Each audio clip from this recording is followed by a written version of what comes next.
அனைவருக்கும் தெய்வீக வணக்கம். நான் உங்கள் Karthik. Welcome to divine truth YouTube channel. இன்னைக்கு நம்ம பார்க்க போறது இன்றைய தினம் ஜூலை மாதம் 24ஆம் தேதி ஆடி மாதத்தின் சங்கடகர சதுர்த்தி. 16 செல்வங்களும் வீடு தேடி வர, நிரந்தர லட்சுமி கடாட்சம் ஏற்பட, ₹1 கூட கடன் மிச்சமில்லாமல் காணாமல் போக மிகவும் எளிமையான வழிமுறையை பார்க்க போறோம். நம்ம சேனல்ல இன்றைய ஆடி சங்கடகர சதுர்த்தியை முன்னிட்டு ஆல்ரெடி ஒரு சிறப்பு பதிவை நம்ம அப்லோட் பண்ணியிருக்கோம். அந்த மெத்தடை ஃபாலோ பண்ண போறவங்களும் இப்ப நம்ம பார்க்க போகும் இந்த ஆற்றல் மிக்க வழிமுறையை நீங்க சேர்க்கலாம். விநாயக பெருமானாலே அவர் முழுமுதற் கடவுள். தக்ஷணாயன புண்ணிய காலத்தின் முதல் சங்கடகர சதுர்த்தி இது. சோ இன்றைய தினம் விநாயக பெருமானை நினைத்து நாம் செய்யக்கூடிய எந்த விதமான பூஜைகள், ரகசிய வழிபாட்டு முறைகள், மந்திர ஜபங்கள், நாம ஜபங்களாக இருந்தாலும் அதற்கு பல கோடி மடங்கு அதிகமான பலன்கள் கிடைக்கும். சோ இந்த அற்புதமான நாளை யாருமே நீங்க தவற விடாதீங்க. பொன் கிடைத்தாலும் புதன் கிடைக்காது. அப்படிப்பட்ட புதன்கிழமையில் வந்திருக்கும் இந்த சங்கடகர சதுர்த்தியில் ஸ்ரீ லக்ஷ்மி கணபதியின் சூட்சமமான நாம ஜபத்தை பார்க்க போறோம். இந்த நாம ஜபத்தை சொல்ல போறவங்களுக்கு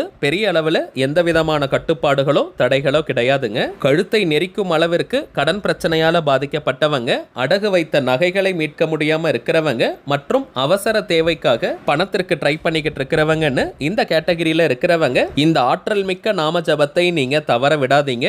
இன்றைய ஒரு நாள் ஜபம் செய்தாலே போதும், முழுமையான பலன்களை நம்மால் பெற முடியும். சரிங்க, நம்ம பார்க்க போகும் அந்த சக்தி வாய்ந்த திருநாமம் என்ன, அதை எப்படி ஜபம் செய்யணும்னு இந்த வீடியோல டீடைல்டா நம்ம தெரிஞ்சுக்கலாம். அதற்கு முன்னாடி நம்ம சேனலை இப்பதான் நீங்க ஃபர்ஸ்ட் டைம் பாக்குறீங்கன்னா மறக்காம சப்ஸ்கிரைப் பண்ணிக்கோங்க. பக்கத்துல இருக்க பெல் ஐகானையும் பிரஸ் பண்ணிக்கோங்க. அப்பதான் நான் அப்லோட் பண்ற எல்லா பயனுள்ள தகவல்களும் உடனடியா உங்களுக்கு நோட்டிபிகேஷன்ல வரும். இந்த நாம ஜபத்தை செய்ய போறவங்க கட்டாயமாக குளிச்சிருக்கணும். ஏன்னா லக்ஷ்மி கணபதியின் திருநாமமாக இருப்பதனால குளித்து விட்டு இந்த நாம ஜபத்தை செய்வது சிறப்பான பலனை கொடுக்கும். காலை நேரத்துல நீங்க குளித்திருந்தாலே போதும். சப்போஸ் நீங்க அசைவம் சாப்பிட்டிருக்கீங்க, நான்வெஜ் எடுத்திருந்தீங்கன்னா இன்னொரு முறை குளிச்சுட்டு இந்த நாம ஜபத்தை செய்யுங்க.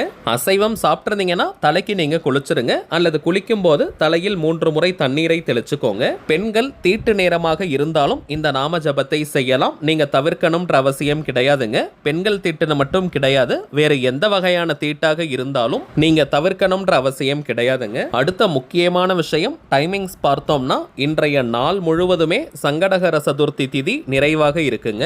பொதுவாகவே சங்கடகர சதுர்த்தி அன்னைக்கு விநாயக பெருமானுக்காக நாம் செய்யக்கூடிய எந்த வகையான பூஜைகள், மந்திர ஜபங்களாக இருந்தாலும் மாலை நேரத்திலிருந்து இரவு நேரம் வரை செய்வதுதான் வழக்கம். அதன் அடிப்படையில் இப்ப நம்ம பார்க்க போகும் இந்த நாம ஜபத்தை செய்ய போறவங்களும் இன்றைய தினம் ஜூலை 24ஆம் தேதி புதன்கிழமை மாலை 6:30 மணி முதல் இரவு 12 மணி வரை இருக்கும் இந்த இடைப்பட்ட நேரத்துக்குள்ள எப்ப வேணாலும் இந்த நாம ஜபத்தை நீங்க செய்யலாம். நேற்றைய பதிவுல கூட இந்த தகவலை நம்ம பார்த்திருந்தோம். அதை இன்னொரு முறையும் நான் சொல்றேங்க. ஏன்னா நம்ம கமெண்ட் பாக்ஸ்ல நிறைய பேர் நீங்க சொல்லக்கூடிய விஷயம் கடன் பிரச்சனை தீர்வதற்கான வழிமுறைகள் தான் நிறைய நீங்க கேட்கிறீங்க. சோ இந்த சங்கடகர சதுர்த்தியை நீங்க தவற விடாதீங்க.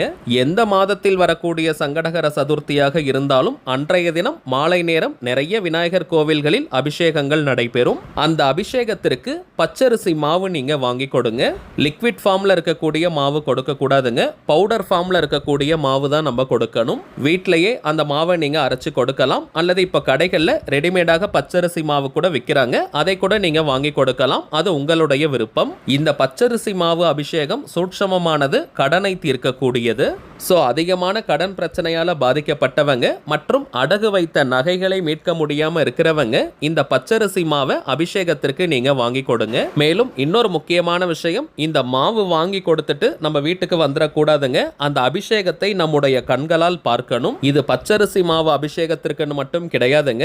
அபிஷேகத்திற்கான பொருட்களை நீங்க வாங்கி கொடுக்கறீங்கன்னா அந்த அபிஷேகத்தை நம்முடைய கண்களால் பார்க்கணும். அப்பதாங்க அதனுடைய பலன்கள் முழுமையாக நமக்கு கிடைக்கும். அதிலும் இது போன்ற பரிகாரத்திற்காக செய்யக்கூடிய அபிஷேகங்களை கட்டாயமாக நம்ம பார்க்கணும். அப்பதாங்க பலன்கள் முழுமையாக நமக்கு கிடைக்கும். இரண்டாவதாக இன்னொரு பரிகாரமும் இருக்குங்க. இன்றைய தினம் அதாவது சங்கடகர சதுர்த்தி அன்னைக்கு மாலை நேரத்தில் விநாயக பெருமானுக்கு வன்னிமர இலைகளால் அர்ச்சனை செய்தாலும் கடன் பிரச்சனை வெகுவாக குறையும். யார் கடன் வாங்கியிருக்காங்களோ அவங்களுடைய பெயர்ல விநாயக பெருமானுக்கு அர்ச்சனை செய்யணும். மலர்களுக்கு பதிலாக வன்னிமர இலைகளை கொடுத்து அர்ச்சனையை நம்ம செய்ய சொல்லணும். கூகுள்ல நீங்க போட்டு பார்த்தா பார்த்தாலே அந்த வன்னிமர இலைகள் பற்றி உங்களுக்கு தெரியும். நிறைய இடங்கள்ல இருக்கக்கூடிய மரம் தாங்க. இதுவும் ஒரு கடனை தீர்க்கக்கூடிய ரகசிய வழிபாட்டு முறை. நார்மலா தேங்காய் பூ பழம் அர்ச்சனைக்கு நீங்க கொடுத்துட்டு அர்ச்சனை செய்யும் போது வன்னிமர இலைகளால அர்ச்சகர் கிட்ட சொல்லி அர்ச்சனையை நீங்க செய்ய சொல்லுங்க. நிறைய பேருக்கு பலன் கொடுத்த பரிகாரம். சோ இதையும் நீங்க தவற விடாதீங்க. கடன் பிரச்சனையில இருக்கிறவங்க இதை நீங்க பயன்படுத்திக்கோங்க. சரிங்க, இன்னைக்கு பதிவுக்குள்ள போகலாம். இப்ப நம்ம பார்க்க போகும் இந்த நாம ஜபமும் பார்த்தீங்கன்னா பணவரவை ஏற்படுத்துவது மட்டும் கிடையாதுங்க. கடன் பிரச்சனையை அடியோடு நீக்கக்கூடிய ஆற்றல் உடையது. வீட்ல இருந்து, கோவில்ல இருந்து, ஒர்க் பண்ற இடம், பிசினஸ் பண்ற இடம்னு எங்கிருந்து வேணாலும் இந்த நாம ஜபத்தை நாம் செய்யலாம். தெற்கு திசை சவுத் டைரக்ஷனை தவிர்த்து மற்ற எந்த திசையை நோக்கி வேணாலும் உட்காரலாம். தரையில உட்கார்றவங்க வெறும் தரையில உட்கார வேண்டாம். ஒரு விரிப்பு மாதிரி போட்டுக்கோங்க. புடவை அல்லது வேஷ்டி போல துணிகளை போட்டுட்டு கூட நீங்க உட்காரலாம். அல்லது மனை பாய் வச்சிருந்தீங்கன்னா அதை கூட நீங்க போட்டுக்கலாம். வயதானவர்கள் மற்றும் தரையில உட்கார முடியாத சூழ்நிலையில இருக்கிறவங்க நீங்க சேர்ல கூட உட்கார்ந்துட்டு இந்த நாம ஜபத்தை செய்யலாம். வீட்ல, ஆபீஸ்ல நீங்க சேர்ல உட்கார்ந்தாலும் சரி, கோவில்களில் நீங்க தரையில உட்கார்ந்தாலும் சரி, விரிப்பு போட வேண்டிய அவசியம் இல்லை.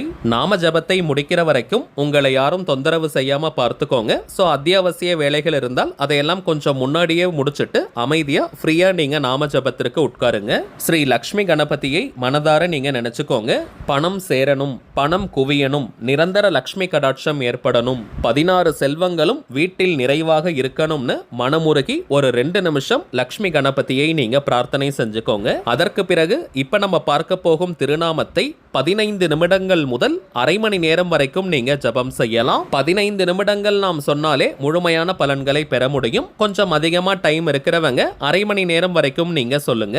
கவனம் சிதறாமல் விநாயக பெருமானை மனதார நினைச்சுக்கிட்டே இந்த திருநாம ஜபத்தை நம்ம செய்யணும். இத்தனை முறை சொல்லணும்ன்ற எண்ணிக்கை கவுண்டிங்லாம் முக்கியம் கிடையாதுங்க. சோ நிறைய எண்ணிக்கையில சொல்லணும்னு நினைச்சிட்டு வேக வேகமா நீங்க சொல்ல வேண்டாம். பொறுமையா நிதானமா நீங்க சொல்லுங்க. குவான்டிட்டியை விட குவாலிட்டி தாங்க முக்கியம். சோ பொறுமையா நீங்க ஜபம் செய்யுங்க. திருநாமத்தை வாய் விட்டும் நீங்க சொல்லலாம் அல்லது மனதுக்குள்ளேயும் நீங்க சொல்லிக்கலாம். வாய் விட்டு சொல்றவங்க ரொம்ப சவுண்டா கத்தி நீங்க சொல்ல வேண்டாம். பொறுமையா நீங்க ஜபம் செய்யுங்க. சரி, வாங்க நாம் சொல்ல வேண்டிய அந்த சூட்சமமான லக்ஷ்மி கணபதியின் திருநாமம் என்னன்றதை பார்க்கலாம். ஓம் ஸ்ரீம் லக்ஷ்மி கணபதிம் பாதபத்மம் பஜேகம். ஓம் ஸ்ரீம் லக்ஷ்மி கணபதிம் பாதபத்மம் பஜேகம். ஓம் ஸ்ரீம் லக்ஷ்மி கணபதிம் பாதபத்மம் பஜேகம்.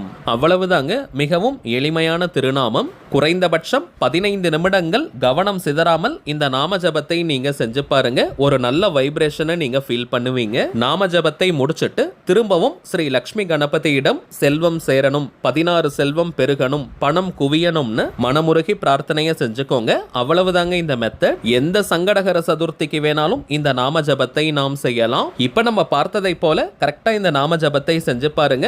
அனுபவ ரீதியாக பலன்கள் உங்களுக்கே தெரியும். சரிங்க, அவ்வளவுதான் இந்த பதிவு. நிச்சயமா உங்களுக்கு பயனுள்ளதா இருந்திருக்கும்னு நினைக்கிறேன். மேலும் இந்த வீடியோ உங்களுக்கு பிடிச்சிருந்தா மறக்காம லைக் பண்ணுங்க. நம்ம சேனலையும் சப்ஸ்கிரைப் பண்ணிக்கோங்க. தேவைப்பட்டுச்சுன்னா உங்க ஃப்ரெண்ட்ஸ் அண்ட் ஃபேமிலிக்கும் இந்த வீடியோவை ஷேர் பண்ணுங்க. அடுத்ததா இன்னொரு முக்கியமான தலைப்போட நான் உங்களை சந்திக்கிறேன். என்றும் அன்புடன் கார்த்திக். நன்றி.